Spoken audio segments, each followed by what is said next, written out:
Distintos cultos a la Eucaristía. Culto significa devoción. Y a la Eucaristía, donde Jesús está realmente presente, debemos darle culto de adoración, porque es Dios quien está escondido detrás de las especies de pan y de vino. Pueden haber cultos públicos y cultos privados, personales. Culto público, por ejemplo, es la solemnidad y la procesión del Corpus Christi.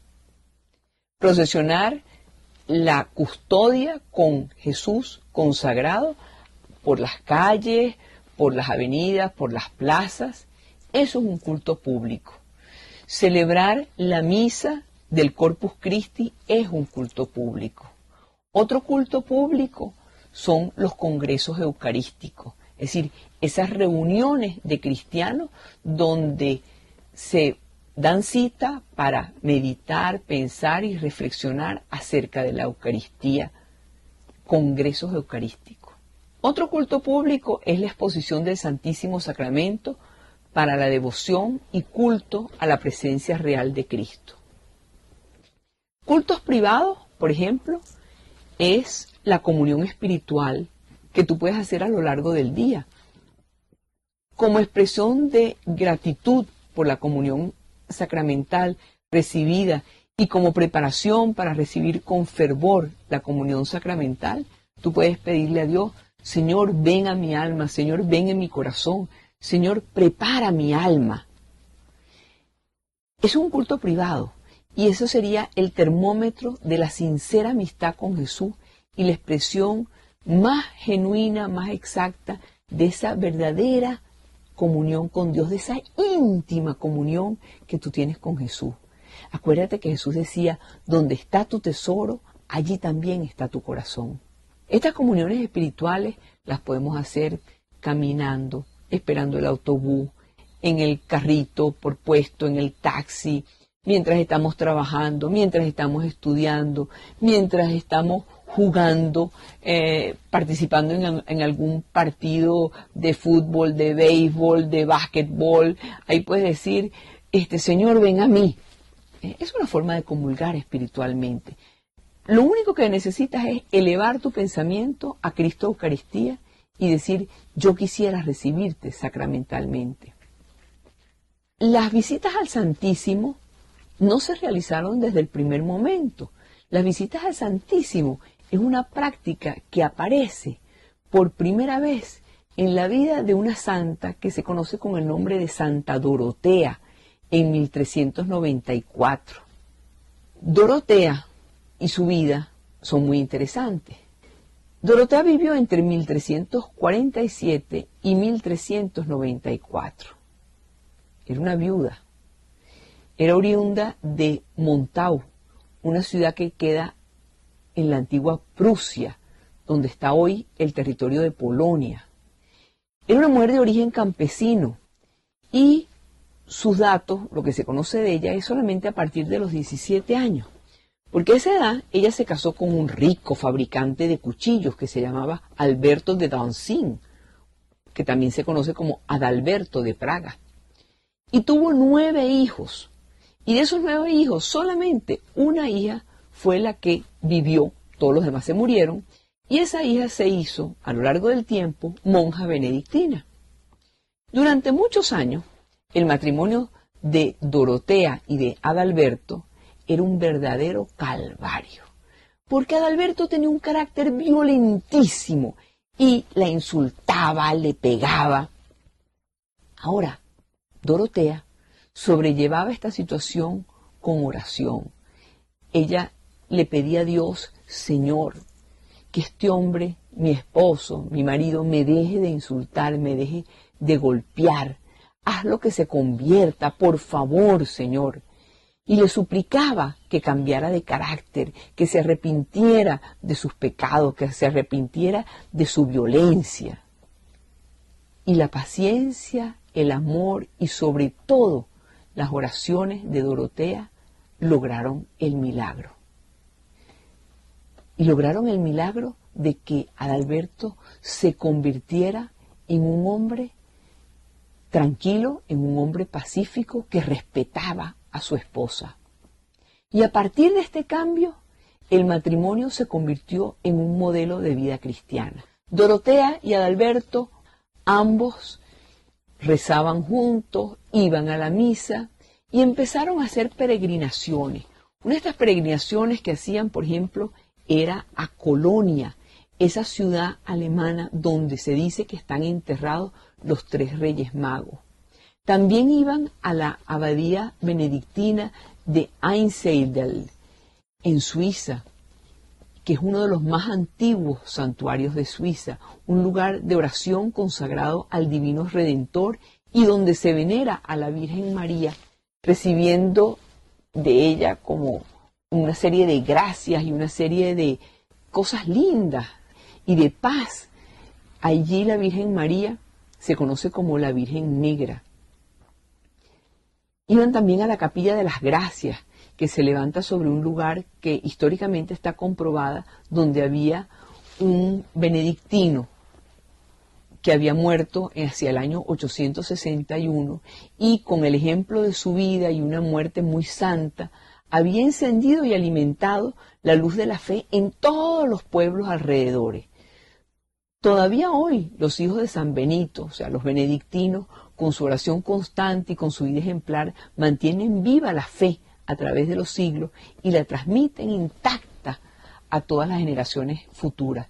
Este santuario, que es el santuario de Einsiedel, fue visitado por el Papa Juan Pablo II en 1984. Dorotea y Adalberto visitaban estos santuarios, se ponían de rodillas frente al Santísimo y en un momento, en 1390, planearon una peregrinación a Roma, pero Adalberto se enfermó y entonces le dijo a Dorotea: Dorotea, por favor, ve tú en nombre de los dos a Roma, donde está el Papa, donde está el jefe de la Iglesia. Y Dorotea no quería dejarlo solo porque veía que estaba enfermo, pero ante la insistencia de él, aceptó y fue de viaje sola. Pero en el transcurso de este viaje, Adalberto murió. Un año después, Dorotea cambió su residencia y se fue hacia el noreste de Alemania, donde vivió todo el resto de su vida, en un lugar llamado Marienwerder. Y allí continuó su existencia con oración, penitencia, en medio de una gran humildad y un amor profundísimo a la Eucaristía. En el año 1393, Dorotea solicitó y obtuvo permiso para construir una ermita que estuviera al ladito de la catedral, donde se dice que ella vivió y murió. Los pobladores del lugar acudían a ella buscando consejo, buscando palabras de ánimo y buscando que ella los ayudara a ser cada día mejores. Fue tan importante esta presencia de Dorotea y Dios le concedió tales gracias que en un momento de su vida, durante este tiempo, le aparecieron los estigmas de la pasión de Cristo. Dorotea tenía un gran culto hacia el Santísimo, un gran culto, y esa espiritualidad que ella desarrolló se equipara a la espiritualidad de los más grandes místicos y de los más grandes santos. Y el mismo Papa Pablo VI, en enero de 1976, dice que Dorotea fue una persona con una mística impresionantemente grande. Ella fue la que desarrolló esa devoción a visitar al Santísimo Sacramento. Esas visitas al Santísimo Sacramento fueron producidas y fue creciendo esa devoción a raíz de toda la espiritualidad de Dorotea. Mucho más adelante, las exposiciones al Santísimo para esta devoción y culto a la presencia real de Cristo nace de este deseo de los fieles de ver la hostia consagrada. Con la devoción de Dorotea durante la Edad Media, la reacción de muchos cristianos frente a los errores de personas que negaban la presencia real de Cristo en la Eucaristía, hicieron que la devoción al Santísimo y la exposición de la custodia con la hostia consagrada como un culto a la presencia real de Cristo creciera cada vez más y se incrementara, sobre todo en los siglos XVI y XVII. Y así aparece la práctica de la adoración perpetua y la exposición de todos los jueves al Santísimo. Al final de la exposición se daba la bendición con el Santísimo Sacramento. La Iglesia recomienda la oración personal ante el Santísimo por medio de visitas al sagrario, a nuestras iglesias, nuestras capillas, los oratorios, en donde está presente nuestro Señor Jesucristo. Allí donde tú entres en una iglesia y veas junto al sagrario, es decir, junto a esa cajita donde están guardadas las hostias consagradas, veas una velita prendida, sabes que ahí está la presencia real. Esa velita encendida está anunciando, ahí está Cristo con todo su cuerpo, su alma, su divinidad, su sangre, ahí está Cristo presente. Y ahí, arrodillado frente a Él, puedes disfrutar de un trato íntimo. Ese es un momento para abrir tu corazón pidiéndole a Dios por todas tus necesidades, por todo lo que tú quieres, para pedir por la paz, por la salvación. Allí creces en amistad con Dios. Muchas personas practican diariamente las visitas al Santísimo y en las parroquias junto con el rosario todos los días se viene haciendo más común una hora santa, la exposición del Santísimo de una manera diaria o de una manera semanal.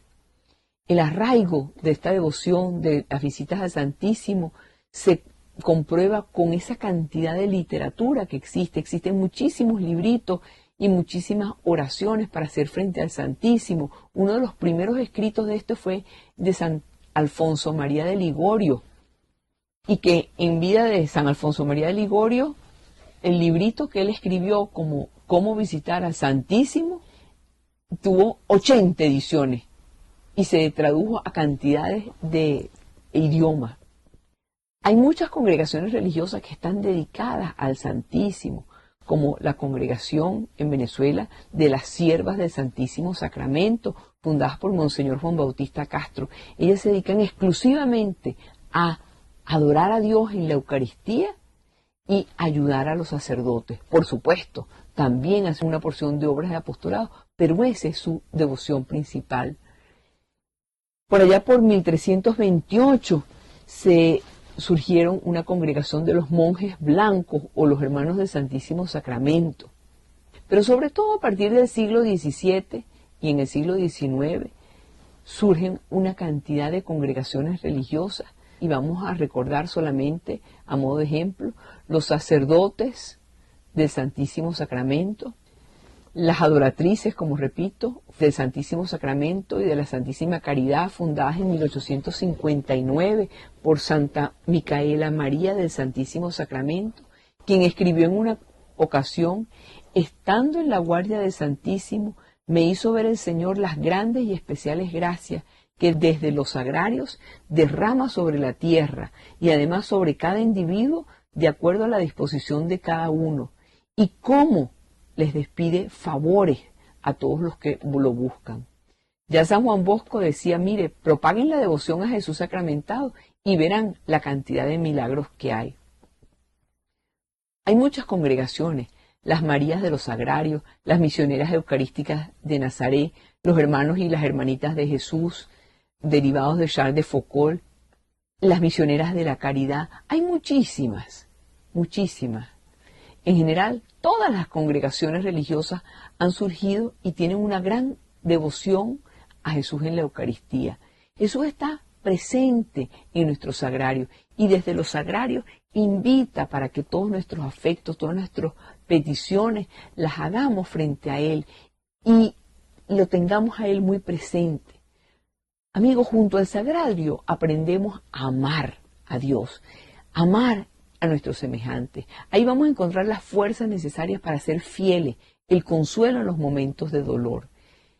Cristo nos espera siempre. se alegra inmensamente cuando estamos, aunque sea por un tiempito muy corto, junto a Él. En el sagrario, Jesús está esperando a todas esas personas que están maltratadas por las asperezas de la vida, por la dureza de la vida. Ahí Jesús está listo para darles calor, comprensión, afecto, amor.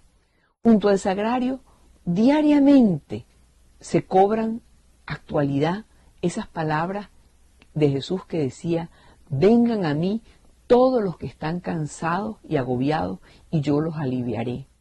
Por eso la invitación es a visitar con mucha frecuencia el Santísimo, porque ahí está Jesús, ahí está Dios, Él está esperándonos y tiene muchos bienes reservados para darnos. Ahí está Dios verdaderamente presente, amigos, y con Dios siempre ganamos.